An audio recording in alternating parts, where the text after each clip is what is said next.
हरिया और उसकी पत्नी रूपा बहुत गरीब थे। हरिया गांव में धोबी का काम करता था। वह लोगों के कपड़े धोकर अपनी रोजी रोटी चलाता था। एक दिन, अजी, हमारे घर की हालत देखो कितनी खराब हो चुकी है। अगर मैं भी काम करती तो कम से कम हम घर की छत तो पक्की करवा लेते। ये छत तो कभी भी टूट सकती है। ऐसा करती हूँ, मैं आपके साथ कपड़े धोने का काम कर लेती हूँ। और वैसे भी पूरे गांव में सिर्फ आप ही ये काम करते हैं, जिसके कारण कुछ कपड़े वापस करने पड़ते हैं। क्यों ना मैं भी आपके साथ कपड़े धोने का काम कर लेती हूँ। हाँ ठीक है, तुम्हें जैसा लगे। अगले दिन रूपा और हरिया कपड़ों का ढेर एक नहर के पास ले जाकर धोने लगते हैं। उस नहर के पास एक बहुत पुराना पेड़ था। उस पेड़ के पास ही एक चुड़ैल का साया था, जो हरिया और रूपा की बातों को बड़े ध्यान से सुना करती थी। अजी, अच्छा हुआ मैं भी आपके साथ ये काम करने लगी। घर की हालत तो पहले से बहुत अच्छी हो गई है। अब तो हमें जल्द से जल्द घर की छत की मरम्मत करवा लेनी चाहिए, क्योंकि वह कभी भी गिर सकती है। हम तो ऐसे टूटे घर में गुजारा कर लेंगे, लेकिन माँ का क्या हाल होगा। कुछ पैसे और जोड़ के सबसे पहले हमें छत बनवानी है। हाँ हाँ, और ठीक है। हरिया और रूपा लगन से काम करते हैं। एक दिन रूपा काम कर रही होती है कि तभी उसको अचानक से चक्कर आ जाते हैं और वह गिर जाती है। हरिया उसे जल्दी से संभालता है और एक पेड़ के नीचे बिठा देता है। वह वही पेड़ होता है जिस पर उस चुड़ैल का साया होता है, जो हर रोज रूपा और हरिया को कपड़े धोते हुए देखती है। रूपा बैठी होती है कि तभी चुड़ैल की पायल रूपा के हाथों में आ जाती है। अरे, इतनी सुंदर पायल, ये कैसे आ गई यहाँ? कौन है? ये तो मेरी पायल है। अरे, इस औरत के पास कैसे आ गई? अब तो मुझे 20 दिन के लिए इसके घर नौकर बनकर रहना पड़ेगा। तभी चुड़ैल रूपा के सामने प्रकट हो जाती है। रूपा चुड़ैल को देखकर डर जाती है। चुड़ैल, मैंने तुम्हारा क्या बिगाड़ा है? मैंने तुम्हारा क्या बिगाड़ा है? मुझे माफ कर दो। मुझसे डर मत, मैं तेरी गुलाम हूँ। ये पायल मेरी है, तूने इसे हाथ में लिया, इस कारण से मैं 20 दिन तक तेरी गुलाम रहूंगी। तुझे जो काम मुझसे करवाना है वो करवा सकती है। ओह, अच्छा, अभी तो मुझे कुछ भी ध्यान में नहीं आ रहा कि मैं तुझसे क्या काम करवाऊं। रुक, मैं अपने पति को बुलाती हूँ।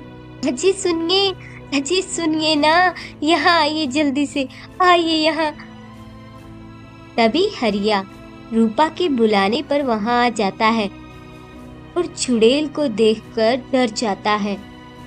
अरे, आप डरिए मत, ये चुड़ैल हमारी गुलाम है। आप डरिए मत, ये हमारी गुलाम है, गुलाम। रूपा हरिया को सारी बात बता देती है। बहुत देर सोचने के बाद हरिया बोलता है, हाँ ठीक है, अभी तो कोई काम नहीं है। हम कल बताते हैं तुम्हें क्या करना है। ठीक है, मैं चलती हूँ, मैं कल आऊंगी। अजी, कौन है? कौन है इतनी रात में? रूपा के घर के बाहर एक बहुत बड़े सेठ का नौकर आता है। अरे हरिया, सेठ के महल में बहुत बड़ी दावत है। उनके घर 100 मेहमान आएंगे और 20 दिन तक यहाँ रुकेंगे। उनके कपड़े अगर तू धो देता है तो सेठ तुझे हर रोज 2000 रुपये देगा। देख हरिया, तू बहुत अच्छे से कपड़े धोता है, ये सेठ को अच्छे से पता है, इसीलिए तुझे इतने सारे पैसे दे रहा है। अगर तू कर सकता है तो मुझे अभी बता दे, मैं कल तेरे लिए कपड़े ले आऊंगा। अरे भैया, कैसी बातें करते हो? मैं इतने सारे कपड़े अकेले कैसे धोऊंगा? मेरी बीवी मेरी बीवी तो बीमार रहती है, वो भी नहीं धो सकती। तभी रूपा हरिया को वह पायल दिखा देती है। हरिया पायल देखते ही सब समझ जाता है। चलो ठीक है, अगर तुम इतना कहते हो तो ठीक है, कल कपड़े ले आना, मैं धो दूंगा। हाँ हाँ ठीक है, लेकिन तुम अकेले कैसे धोओगे? अरे ये मेरी समस्या है, तुम कल कपड़े ले आना। ठीक है, ले आऊंगा। अगले दिन जब हरिया और रूपा नदी के पास पहुंचते हैं, तब देखते हैं कि वह चुड़ैल सामने आ जाती है। हाँ बताओ, क्या काम करना है? मैं तुम्हारी गुलाब हूँ। हाँ हाँ, बताएंगे, रुको भी। तभी वहां पर सेठ के नौकर ढेर सारे कपड़े लेकर आते हैं और वहां रखकर चले जाते हैं। हे भगवान, इतने सारे कपड़े! तभी रूपा चुड़ैल को बुलाती है और उससे कपड़े धोने को बोलती है। इतने कपड़े, पर धोने तो पड़ेंगे ही, मैं इनकी गुलाम जो हूँ। चुड़ैल कपड़े धोती है, फिर उन्हें सुखाने को डालकर रूपा के पास आ जाती है। और बताओ, क्या करना है मुझे? अब तुम आराम कर लो।